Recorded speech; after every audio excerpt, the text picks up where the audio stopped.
Express at 6 ಗೆ ಸ್ವಾಗತ. ನಾನು ಸುಷ್ಮಾ. ರಾಜಧಾನಿಯಲ್ಲಿ ಇವತ್ತು ಎಷ್ಟು ಜನರಿಗೆ ವೈರಸ್ ಅಟ್ಯಾಕ್? ಗಡಿ ಜಿಲ್ಲೆಗಳಲ್ಲಿ ಕೊರೋನಾ ಅಬ್ಬರಿಸುತ್ತಿರುವುದು ಹೇಗೆ? ಶಿವರಾಜ ತಂಗಡಗಿ ಪಿಎ ಸಾವಿನಿಂದ ಇಡೀ ಕುಟುಂಬಕ್ಕೆ ಆವರಿಸಿದ ಕೊರೋನಾ. ಇವೆಲ್ಲವನ್ನೂ ನೋಡೋಣ ಕೊರೋನಾ ಕೇಸಸ್ ಎಕ್ಸ್‌ಪ್ರೆಸ್‌ನಲ್ಲಿ.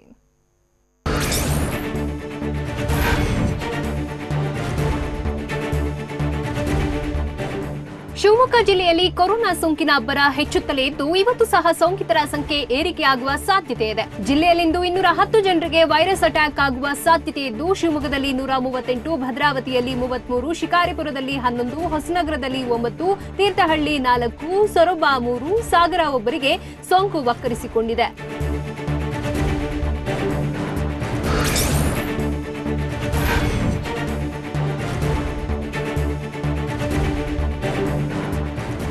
ರಾಯಚೂರಿನಲ್ಲಿ ಕೊರೋನಾ ಸೋಂಕು ವ್ಯಾಪಿಸುತ್ತಲೇ ಇದ್ದು ಸೋಂಕಿನಿಂದಾಗಿ ಆತಂಕ ಹೆಚ್ಚಿಸಿದೆ.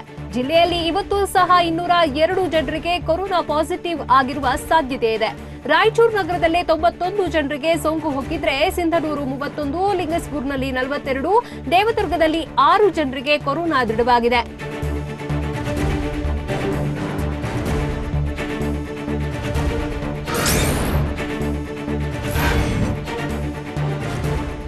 ಹಾಸನದಲ್ಲಿ ಇವತ್ತು ಸಹ 100ಕ್ಕೂ ಹೆಚ್ಚು ಜನರಿಗೆ ಕೊರೋನಾ ಪತ್ತೆಯಾಗುವ ಸಾಧ್ಯತೆ ಇದೆ. ಜಿಲ್ಲೆಯಲ್ಲಿಂದು 145 ಜನರಲ್ಲಿ ಕೊರೋನಾ ಸೋಂಕು ಕಾಣಿಸಿಕೊಳ್ಳುವ ಶಂಕೆ ವ್ಯಕ್ತವಾಗಿದೆ. ಜಿಲ್ಲೆಯಲ್ಲಿ ಸೋಂಕಿತರ ಸಂಖ್ಯೆ 3731ಕ್ಕೆ ಏರಿಕೆಯಾಗಿದೆ. ಇವತ್ತು ಸಹ ಸೋಂಕಿನಿಂದ 3 ಜನರು ಬಲಿಯಾಗಿದ್ದಾರೆ. ಹಾಸನ ಜಿಲ್ಲೆಯಲ್ಲಿ ಈವರೆಗೂ 110 ಮಂದಿ ಕೊರೋನಾಗೆ ಬಲಿಯಾಗಿದ್ದಾರೆ.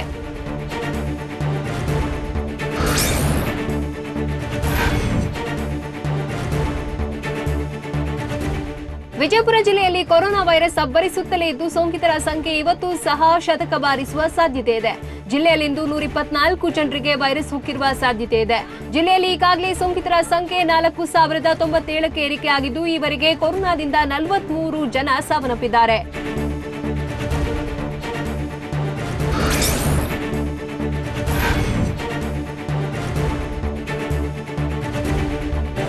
ಧಾರವಾಡ ಜಿಲ್ಲೆಯಲ್ಲಿ ಕೊರೋನಾ ವೈರಸ್ ರಣಕಕ್ಕೆ ಹಾಕುತ್ತಲೇ ಇದ್ದು ಸೋಂಕಿತರ ಸಂಖ್ಯೆ ಇವತ್ತು ಸೆಂಚುರಿ ಬಾರಿಸಿದೆ. ಜಿಲ್ಲೆಯಲ್ಲಿ ಈಗಾಗಲೇ ಸೋಂಕಿತರ ಸಂಖ್ಯೆ 6126ಕ್ಕೆ ಏರಿಕೆಯಾಗಿದ್ದು ಹೆಮ್ಮಾರಿ ಕೊರೋನಾದಿಂದ 197 ಜನರು ಬಲಿಯಾಗಿದ್ದಾರೆ. ಜಿಲ್ಲೆಯಲ್ಲಿ ದಿನೇ ದಿನೇ ಸೋಂಕಿತರ ಸಂಖ್ಯೆ ಹೆಚ್ಚಾಗುತ್ತಲೇ ಇದ್ದು ಆತಂಕ ಹೆಚ್ಚಿಸಿದೆ.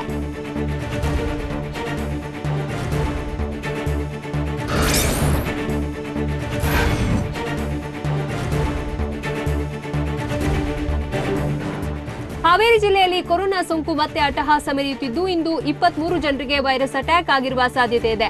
ದಿನದಿಂದ ದಿನಕ್ಕೆ ಸೋಂಕು ಅಂಕೆ ಶಂಕೆಗೂ ಸಿಗದೆ ಮುನ್ನುಗ್ಗುತ್ತಿದ್ದು ಜಿಲ್ಲೆಯಲ್ಲಿ ಈಗಾಗಲೇ ಸೋಂಕಿತರ ಸಂಖ್ಯೆ 1889ಕ್ಕೆ ಏರಿಕೆಯಾಗಿದೆ.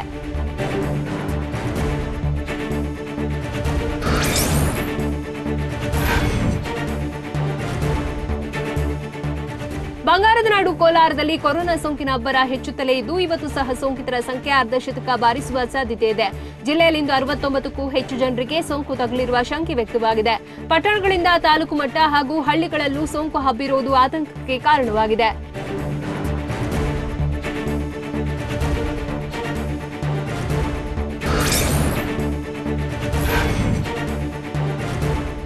ಗಡಿ ಜಿಲ್ಲೆ ಯಾದಗಿರಿಯಲ್ಲಿ ಕೊರೋನಾ ಸೋಂಕಿನ ಅಬ್ಬರ ಹೆಚ್ಚಾಗುತ್ತಲಿದ್ದು ಸೋಂಕಿತರ ಸಂಖ್ಯೆ ಇವತ್ತು ಸಹ ಸೆಂಚುರಿ ಬಾರಿಸುವ ಸಾಧ್ಯತೆ ಇದೆ. ಜಿಲ್ಲೆಯಲ್ಲಿಂದು 105 ಮಂದಿಗೆ ಪಾಸಿಟಿವ್ ಬರುವ ಸಾಧ್ಯತೆ ಇದೆ. ಜಿಲ್ಲೆಯಲ್ಲಿ ನಿನ್ನೆವರೆಗೆ 3129 ಸೋಂಕಿತರ ಸಂಖ್ಯೆ ಇದ್ದು ಇವತ್ತು ಮತ್ತಷ್ಟು ಏರಿಕೆಯಾಗಲಿದೆ.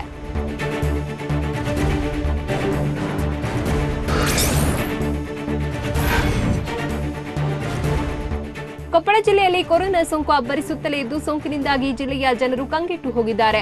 ಮಾಜಿ ಸಚಿವ ಶಿವರಾಜ ತಂಗಡಗಿ ಆಪ್ತ ಸಹಾಯಕ ನಿನ್ನೆ ಕೊರೋನಾದಿಂದ ಸಾವನ್ನಪ್ಪಿದ್ದು ಅವರ ಕುಟುಂಬದ 10 ಜನರಿಗೂ ವೈರಸ್ ಹೊಕ್ಕಿದೆ. ಮೃತರ ಹೆಂಡತಿ, ಅಣ್ಣ, ತಮ್ಮ ಸೇರಿ 10 ಜನರಿಗೆ ಕೊರೋನಾ ಬಂದಿದ್ದು ಎಲ್ಲರನ್ನೂ ಆರೋಗ್ಯ ಇಲಾಖೆ ಸಿಬ್ಬಂದಿ ಕೋವಿಡ್ ಆಸ್ಪತ್ರೆಗೆ ಶಿಫ್ಟ್ ಮಾಡಿದ್ದಾರೆ.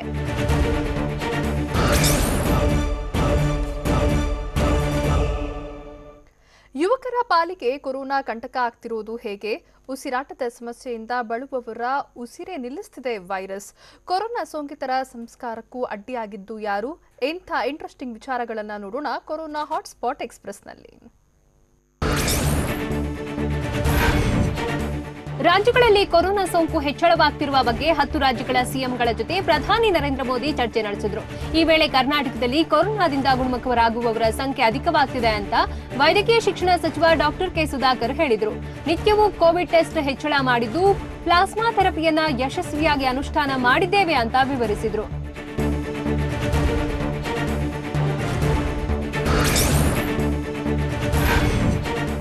ಕೊರೋನಾ ಸೋಂಕಿನ ಪ್ರಮಾಣ ಹೆಚ್ಚಳವಾಗ್ತಿದ್ರೂ ಸಹ ಗುಣಮುಖರ ಸಂಖ್ಯೆಯು ಏರಿಕೆಯಾಗುತ್ತಲೇ ಇದೆ. ಆದರೆ ಉಸಿರಾಟದ ಸಮಸ್ಯೆ ಇರುವವರೇ ಕೊರೋನಾಗೆ ಹೆಚ್ಚು ಜನ ಬಲಿಯಾಗಿದ್ದಾರೆ. ಮೃತಪಟ್ಟ ಬಹುತೇಕರಿಗೆ ಉಸಿರಾಟದ ಸಮಸ್ಯೆ ಉಸಿರು ನಿಲ್ಲಿಸುತ್ತಿದೆ. ಅಸ್ತಮಾ, ಕ್ಷಯ ಹಾಗೂ ಶ್ವಾಸಕೋಶ ಸಂಬಂಧಿ ಕಾಯಿಲೆ ಇರುವವರೇ ಕೊರೋನಾಗೆ ಹೆಚ್ಚು ಬಲಿಯಾಗುತ್ತಿದ್ದಾರೆ.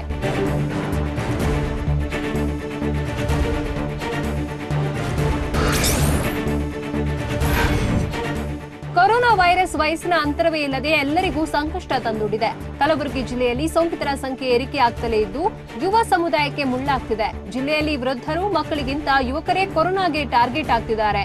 ಸೋಂಕಿನಿಂದ 20 ರಿಂದ 30 ವರ್ಷದೊಳಗಿನ ಜನರೇ ಕೊರೋನಾಗೆ ತುತ್ತಾಗ್ತಿರುವುದು ಆತಂಕ ತಂದೊಡ್ಡಿದೆ. ಬೇಕಾಬಿಟ್ಟಿ ಓಡಾಡುವ ಯುವಕರಿಗೆ ಆತಂಕ ತಂದೊಡ್ಡಿದೆ.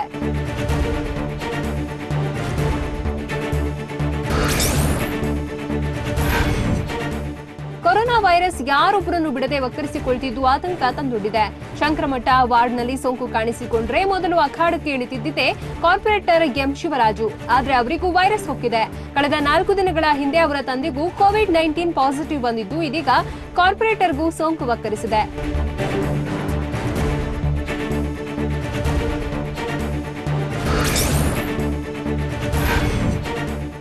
ಕೊರೋನಾ ಪಾಸಿಟಿವ್ ಬಂದು 3 ದಿನಗಳಾದರೂ ಸೂಕ್ತ ಚಿಕಿತ್ಸೆ ಸಿಗದೆ ಸೋಂಕಿತರು ಪರದಾಟ ನಡೆಸುತ್ತಿದ್ದಾರೆ. ಎಲೆಕ್ಟ್ರಾನಿಕ್ ಸಿಟಿಯ ಬಳಿಯ ವೀರಸಂದ್ರದ ವ್ಯಕ್ತಿಗೆ ಸೋಂಕು ದೃಢವಾಗಿದ್ದು 3 ದಿನಗಳಾದರೂ ಸೂಕ್ತ ಚಿಕಿತ್ಸೆ ಸಿಗ್ತಿಲ್ಲ. ಬಿಬಿಎಂಪಿ ಹೆಲ್ಪ್ ಲೈನ್ಗೆ ಕರೆ ಮಾಡಿದ್ರೂ ಯಾವುದೇ ರೆಸ್ಪಾನ್ಸ್ ಇಲ್ಲವಾಗಿದೆ. ಹೊರ ಹೋಗಲು ಸಾಧ್ಯವಾಗದೆ ಸೋಂಕಿತ ವ್ಯಕ್ತಿ ಮನೆಯಲ್ಲೇ ಪರದಾಡುವಂತಾಗಿದೆ.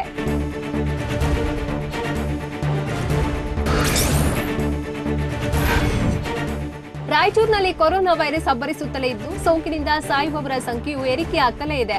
ಕೋವಿಡ್ ಆಸ್ಪತ್ರೆಯಲ್ಲಿ ದೇವದುರ್ಗ ತಾಲೂಕಿನ ವ್ಯಕ್ತಿ ಬಲಿಯಾಗಿದ್ದಾನೆ. 62 ವರ್ಷದ ವ್ಯಕ್ತಿ ಆಸ್ಪತ್ರೆ ದಾಖಲಾಗಿದ್ರೂ ಚಿಕಿತ್ಸೆ ಫಲಕಾರಿಯಾಗದೆ ಮೃತಪಟ್ಟಿದ್ದಾರೆ.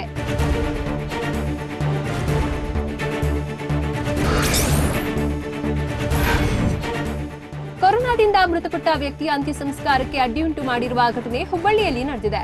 ರೈಲ್ವೆ ಆಸ್ಪತ್ರೆಯಲ್ಲಿ ಸೋಂಕಿತ ವ್ಯಕ್ತಿ ಮೃತಪಟ್ಟು 8 ಗಂಟೆಗಳೇ ಕಳೆದರೂ ಮೃತದೇಹ ನೀಡಿಲ್ಲ. ಶವ ಪಡೆಯಲು ಕ್ರೈಸ್ತ ಸಮುದಾಯದ ಕೆಲ ಹಿರಿಯರು ಅಡ್ಡಿಪಡಿಸಿದ್ದು ಆತಂಕ ತಂದೊಡ್ಡಿದೆ. ಆಸ್ಪತ್ರೆ ಬಳಿಗೆ ಡೆಡ್ ಬಾಡಿಗಾಗಿ ಸಂಬಂಧಿಕರು ಪರದಾಟ ನಡೆಸಿದ್ರು.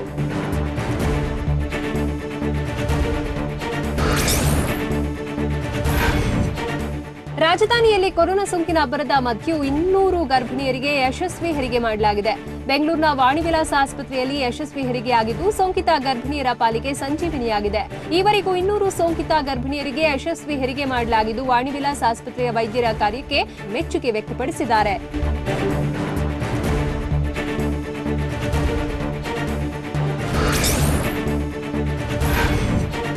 ಬಿಮ್ಸ್ ಆಸ್ಪತ್ರೆಯಲ್ಲಿ ಈವರೆಗೂ ಕೊರೋನಾ ಸೋಂಕಿತ ಗರ್ಭಿಣಿಯರಿಗೆ ಯಶಸ್ವಿಯಾಗಿ ಹೆರಿಗೆ ಮಾಡಲಾಗಿದೆ.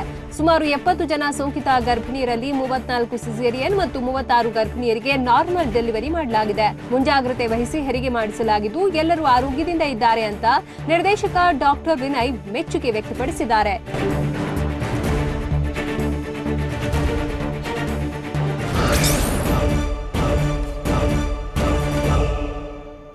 ಕೊರೋನಾ ಅಬ್ಬರದ ಮಧ್ಯೆಯೂ ಉನ್ನತ ಅಧಿಕಾರಿಗಳಿಂದ ಕಿರಿಕ್. ಕೊರೋನಾವನ್ನ ದೂರ ಮಾಡ್ತಾನಾ ಶ್ರೀಕೃಷ್ಣ? ವೈರಸ್ನಿಂದಾಗಿ ಕಾಮೆಟ್ಗೆ ಪರೀಕ್ಷೆ ಮುಂದೂಡಿಕೆ ಆಗುತ್ತಾ? ಇವೆಲ್ಲವನ್ನು ನೋಡೋಣ ಬೆಂಗಳೂರು ನ್ಯೂಸ್ ಎಕ್ಸ್‌ಪ್ರೆಸ್‌ನಲ್ಲಿ. ರಾಜ್ಯದಲ್ಲಿ ಕೊರೋನಾ ಸೋಂಕು ಹೆಚ್ಚಾಗಿದ್ದು ಸೋಂಕಿನ ಅಟ್ಟಹಾಸವನ್ನ ದೇವರು ಕೃಷ್ಣ ತೊಲಗಿಸಿ ಅಂತ ಮಾಜಿ ಸಿಎಂ ಸಿದ್ದರಾಮಯ್ಯ ಹೇಳಿದ್ದಾರೆ. ನನಗೆ ಬಾಲಕೃಷ್ಣ, ದೇವಕಿ, ದ್ರೌಪದಿಯ ಕೃಷ್ಣ, ಕುಚೇಲನ ಕೃಷ್ಣ ಮತ್ತು ರಾಜಕೀಯ ಚಾಣಾಕ್ಷಿಯ ಕೃಷ್ಣ ಇಷ್ಟ. ಇಂದು ಕೃಷ್ಣಾಷ್ಟಮಿಯಾಗಿದ್ದು ಜಗತ್ತು ಆದಷ್ಟು ಬೇಗ ಕೊರೋನಾ ಮುಕ್ತವಾಗಲಿ, ಜನರ ಕಷ್ಟದ ದಿನಗಳು ದೂರವಾಗಿ ಸುಖ ಸಮೃದ್ಧಿ ಸಮಾಜದಲ್ಲಿ ನೆಲೆಸಲಿ ಅಂತ ಸಿದ್ದು ಹೇಳಿದ್ದಾರೆ.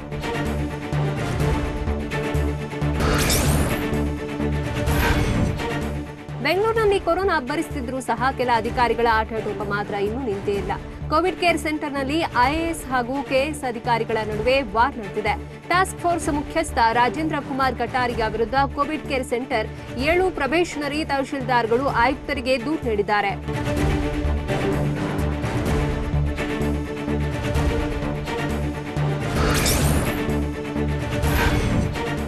ಮಹಿಳಾ ಅಧಿಕಾರಿಗಳ ಜೊತೆ ಅನುಚಿತ ವರ್ತನೆ ಆರೋಪದಲ್ಲಿ ಐಎಎಸ್ ಅಧಿಕಾರಿ ರಾಜೇಂದ್ರ ಕುಮಾರ್ ಕಟಾರಿಯಾ ವಿರುದ್ಧ ದೂರು ಬಂದಿದೆ. ಡ್ಯೂಟಿಯಲ್ಲಿರುವ ಬಗ್ಗೆ ಪದೇ ಪದೇ ಸೆಲ್ಫಿ ಕಳಿಸಲು ಒತ್ತಡ ಹಾಕ್ತಿದ್ದು, ಹೀಗಾಗಿ ಆತ್ಮಸ್ಥೈರ್ಯ ಕಳೆದುಕೊಳ್ಳುತ್ತಿದ್ದೇವೆಂದು ದೂರು ನೀಡಿದ್ದಾರೆ. ಆದರೆ ಈ ಆರೋಪ ಅಲ್ಲಗಳೆದಿರುವ ಕಟಾರಿಯಾ, ನಾನು ಕೆಲಸ ಮಾಡುವಂತೆ ಮಾತ್ರ ಅಧಿಕಾರಿಗಳಿಗೆ ಹೇಳಿದ್ದೇನೆ ಅಂತ ಹೇಳಿದ್ದಾರೆ.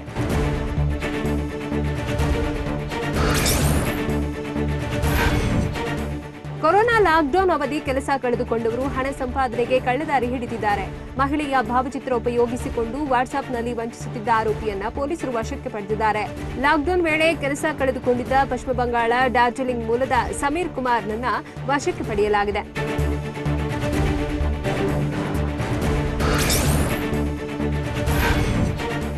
ರಾಜ್ಯದಲ್ಲಿ ಕೊರೋನಾ ವೈರಸ್ ಸೋಂಕು ಅಬ್ಬರಿಸುತ್ತಿರುವುದರಿಂದ ಕಾಮೆಡ್ಕೆ ಪರೀಕ್ಷೆಯನ್ನ ಮುಂದೂಡುವಂತೆ ಆಗ್ರಹ ಹೆಚ್ಚಾಗಿದೆ. ಈ ಬಗ್ಗೆ ಹೈಕೋರ್ಟ್ಗೆ ವಕೀಲ ಅಬ್ದುಲ್ಲಾ ಮನ್ನಾನ್ ಖಾನ್ ಪಿಐಎಲ್ ಸಲ್ಲಿಸಿದ್ದಾರೆ. ನೀಟ್ ಜೆಇ ಪರೀಕ್ಷೆ ನಡೆಸಿದ ಬಳಿಕ ಕಾಮೆಡ್ಕೆ ಪರೀಕ್ಷೆ ನಡೆಸಲು ಮನವಿ ಮಾಡಲಾಗಿದೆ. ಆಗಸ್ಟ್ 19ಕ್ಕೆ ನಿಗದಿಯಾಗಿರುವ ಪರೀಕ್ಷೆ ಮುಂದೂಡಲು ಮನವಿ ಮಾಡಿದ್ದಾರೆ.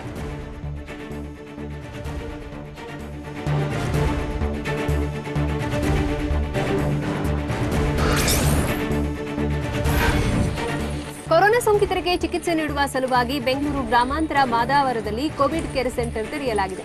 ಈ ಸೆಂಟರ್ನಲ್ಲಿ ಸಕಲ ಸೌಲಭ್ಯಗಳನ್ನು ಸರ್ಕಾರ ನೀಡಿದ್ದು, ಕೋವಿಡ್ ಕೇರ್ ಸೆಂಟರ್ನಲ್ಲಿರುವ ಸೋಂಕಿತರು ಇದಾಗಿದ್ದು ಸರ್ಕಾರದ ಬಗ್ಗೆ ಮೆಚ್ಚುಗೆ ವ್ಯಕ್ತಪಡಿಸಿದ್ದಾರೆ. ಬೆಳಗ್ಗೆ ಯೋಗ, ನಾನಾ ಚಟುವಟಿಕೆಗಳು, ಊಟದ ವ್ಯವಸ್ಥೆ ಕಂಡು ಜನ ಖುಷಿಯಾಗಿದ್ದಾರೆ.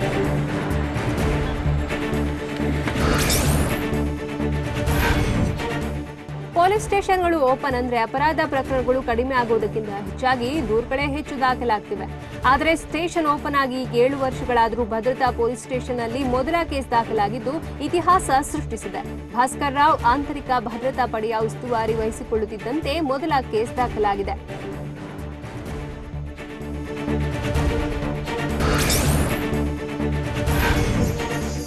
ಇಂದು ಶ್ರೀಕೃಷ್ಣ ಜನ್ಮಾಷ್ಟಮಿ ಪ್ರಯುಕ್ತ ಇಸ್ಕಾನ್ ದೇಗುಲದಲ್ಲಿ ವಿಶೇಷ ಪೂಜೆ ನಡೆದಿದೆ. ಬೆಳಗ್ಗೆ 6:30ಕ್ಕೆ ರಾಧಾಕೃಷ್ಣ ನೌಕಾ ವಿಹಾರ, 7:45ಕ್ಕೆ ಶ್ರೀಕೃಷ್ಣ ಜನ್ಮಾಷ್ಟಮಿ ಮಹಾಭಿಷೇಕ ಹಾಗೂ 9:15ರ ಬಳಿಕ ಸಾಂಸ್ಕೃತಿಕ ಕಾರ್ಯಕ್ರಮ ಪ್ರವಚನ ನಡೆದವು. ಇನ್ನು ರಾತ್ರಿ 8 ಗಂಟೆಗೆ ಮತ್ತೊಮ್ಮೆ ಮಹಾಭಿಷೇಕ ನಡೆಯಲಿದ್ದು, ರಾತ್ರಿ 10:30ರವರೆಗೆ ನಿರಂತರ ಕಾರ್ಯಕ್ರಮ ನಡೆಯಲಿದ್ದು, ಕೊರೋನಾ ಭೀತಿಯಿಂದ ಭಕ್ತರ ಪ್ರವೇಶ ನಿರ್ಬಂಧಿಸಲಾಗಿದೆ.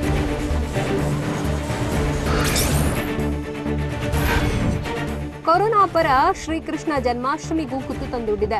ವೈರಸ್ನಿಂದಾಗಿ ಇಸ್ಕಾನ್ ಟೆಂಪಲ್ನಲ್ಲಿ ಮೊದಲ ಬಾರಿ ಜನ್ಮಾಷ್ಟಮಿಯನ್ನ ಆನ್ಲೈನ್ನಲ್ಲಿ ಆಚರಿಸಲಾಗುತ್ತಿದೆ. ಈ ಮೊದಲು ಬೆಂಗಳೂರಿನ ಭಕ್ತರು ಮಾತ್ರ ಇಲ್ಲಿಗೆ ಬರ್ತಿದ್ರು. ಆದ್ರೆ ಈಗ ಆನ್ಲೈನ್ ಪೂಜೆಯಿಂದಾಗಿ ದೇಶ ವಿದೇಶದ ಭಕ್ತರು ಪೂಜೆಯಲ್ಲಿ ಪಾಲ್ಗೊಳ್ಳುವಂತಾಗಿದೆ ಅಂತ ಇಸ್ಕಾನ್ ಮುಖ್ಯ ಸಂಪರ್ಕಾಧಿಕಾರಿ ನವೀನ್ ನೀರದಾದಾಸ ಹೇಳಿದರು.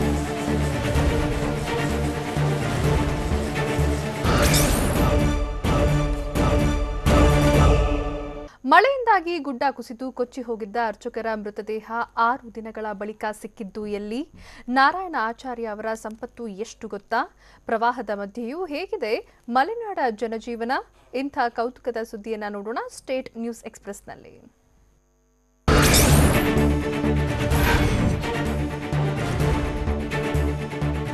ಕೊಡಗು ಜಿಲ್ಲೆಯಲ್ಲಿ ವರುಣ ಅಬ್ಬರಿಸುತ್ತಲೇ ಇದ್ದು ಬ್ರಹ್ಮಗಿರಿಯಲ್ಲಿ ಗುಡ್ಡ ಕುಸಿದು ಅರ್ಚಕರ ಕುಟುಂಬ ನಾಪತ್ತೆಯಾಗಿತ್ತು. ಎಲ್ಲರೂ ನಾಪತ್ತೆಯಾಗಿ ಇಂದಿಗೆ 6 ದಿನ ಕಳೆದಿರುವುದರಿಂದ ಸತತ ಕಾರ್ಯಾಚರಣೆ ಬಳಿಕ ನಾರಾಯಣಾಚಾರ್ ಮೃತದೇಹ ಕೊನೆಗೂ ಸಿಕ್ಕಿದೆ.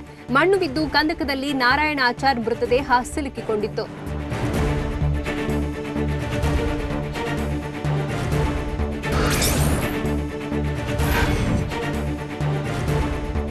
ಕೊಡಗು ಜಿಲ್ಲೆಯ ತಲಕಾವೇರಿಯಲ್ಲಿ ಬ್ರಹ್ಮಗಿರಿ ಬೆಟ್ಟ ಕುಸಿತದ ಬಳಿಕ ವಿದೇಶದಿಂದ ಸಂಬಂಧಿಕರು ಆಗಮಿಸಿದ್ದಾರೆ. ಆದರೆ ಹೋಟೆಲ್ನಿಂದ ಹೊರಬಿಡದಿದ್ದಕ್ಕೆ ಆಕ್ಷೇಪ ವ್ಯಕ್ತಪಡಿಸಿರುವ ಆಚಾರ್ ಮಕ್ಕಳು ಮತ್ತು ಮೊಮ್ಮಕ್ಕಳು ರಸ್ತೆಯಲ್ಲೇ ನಿಲ್ಲಬೇಕಾಯಿತು. ಈ ವೇಳೆ ಪೊಲೀಸರು ಮತ್ತು ನಾರಾಯಣ ಆಚಾರ್ ಕುಟುಂಬಸ್ಥರ ಮಧ್ಯೆ ಮಾತುಕತೆಯೂ ನಡೆಯಿತು.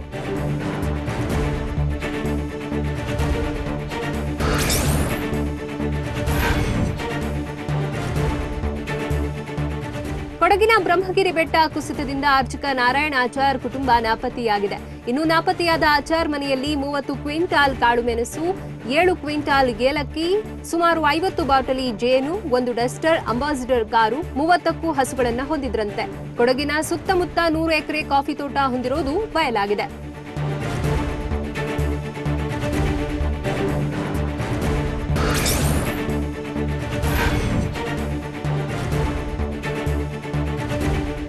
ಕೊಡಗು ಕೊಡಗು ಜಿಲ್ಲೆಯಲ್ಲಿ ಅಬ್ಬರಿಸಿ ಬೊಬ್ಬಿರಿದಿದ್ದ ಮಳೆ ಈಗ ಕೊಂಚ ತಗ್ಗಿದೆ. ಕಾವೇರಿ ನದಿ ನೀರಿನ ಹರಿವಿನಲ್ಲಿ ಇಳಿಮುಖವಾಗಿದ್ದು ಸಾಯಿ ಬಡಾವಣೆ ಮತ್ತು ಕುವೆಂಪು ಬಡಾವಣೆ ಸಹಜ ಸ್ಥಿತಿಗೆ ಬಂದಿದೆ.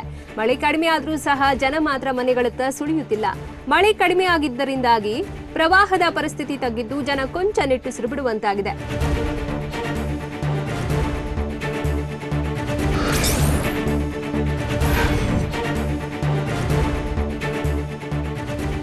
ಮಳೆಯ ಅಬ್ಬರದ ಮಧ್ಯೆಯೂ ಕೆಲ ಯುವಕರು ಮೋಜು ಮಸ್ತಿ ಜೋರಾಗಿದೆ. ಮಹಾರಾಷ್ಟ್ರದ ಸಾಂಗಲಿ ನಗರದಲ್ಲಿರುವ ಆಯರ್ವೇನ್ ಸೇತುವೆ ಮೇಲಿಂದ ಜಿಗಿದು ಮೋಜು ಮಸ್ತಿಯಲ್ಲಿ ತೊಡಗಿದ್ದಾರೆ. 150ಕ್ಕೂ ಹೆಚ್ಚು ಅಡಿ ಎತ್ತರದಿಂದ ಜಿಗಿದು ಮೋಜು ಮಾಡಿದರೆ ನದಿ ನೀರಿನಿಂದ 150ಕ್ಕೂ ಹೆಚ್ಚು ಎತ್ತರದ ಮೇಲೆ ಇರುವ ಸೇತುವೆ ಮೊಬೈಲ್ ಸ್ಟೇಟಸ್ಗಾಗಿ ಸ್ಟಂಟ್ ಮಾಡ್ತಿರುವ ಜನ.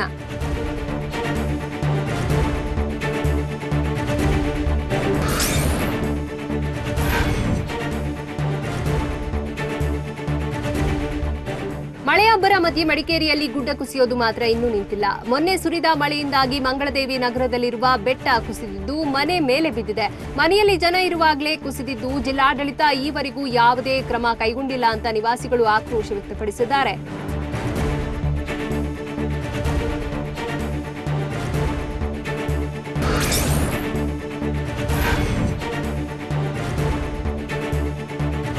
ಮಲೆನಾಡಿನಲ್ಲಿ ಮಳೆರಾಯ ಸ್ವಲ್ಪ ಮಟ್ಟಿಗೆ ವಿರಾಮ ಕೊಟ್ಟಿದ್ದು ಸುಮಾರು 73 ಗ್ರಾಮಸ್ಥರು ನಿಟ್ಟುಸಿರು ಬಿಡುವಂತಾಗಿದೆ. ತುಂಗಭದ್ರಾ ನದಿಯ ನೀರಿನ ಹರಿವು ಇಳಿಮುಖವಾಗಿದ್ದು ದಾವಣಗೆರೆ ಜಿಲ್ಲೆಯ ಜನ ನಿಟ್ಟುಸಿರು ಬಿಟ್ಟಿದ್ದಾರೆ. ಹರಿಹರ, ಹೊನ್ನಾಳಿ ತಾಲೂಕಿನ 73 ಗ್ರಾಮಸ್ಥರು ಪ್ರವಾಹ ಭೀತಿಯಿಂದ ಬಚಾವಾಗಿದ್ದು ಗ್ರಾಮಸ್ಥರ ಆತಂಕ ದೂರವಾಗಿದೆ.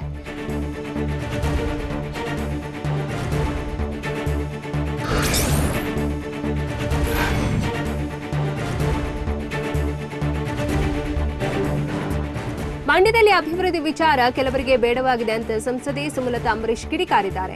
ಕೈಗಾರಿಕೆ ವಿಚಾರದಲ್ಲಿ ಮಂಡ್ಯ ಅಂದ್ರೆ ಹಿಂದೇಟು ಹಾಕ್ತಾರೆ. ಮಂಡ್ಯ ಜಿಲ್ಲೆಯ ಪಾಂಡವಪುರದಲ್ಲಿ ಮಾತನಾಡಿದ ಸುಮಲತಾ ಒಳ್ಳೆಯ ಉದ್ದೇಶಗಳಿಗೆ ಮಂಡ್ಯದಲ್ಲಿ ಅಡಚಣೆ ಮಾಡ್ತಾರೆ ಅಂತ ಹೇಳಿದ್ರು. ರಾಜಕೀಯ ಬಿಟ್ಟು ಮಂಡ್ಯ ಜಿಲ್ಲೆಗೆ ಅಭಿವೃದ್ಧಿ ಮಾಡಬೇಕು ಅಂತ ಮನವಿ ಮಾಡಿದ್ರು.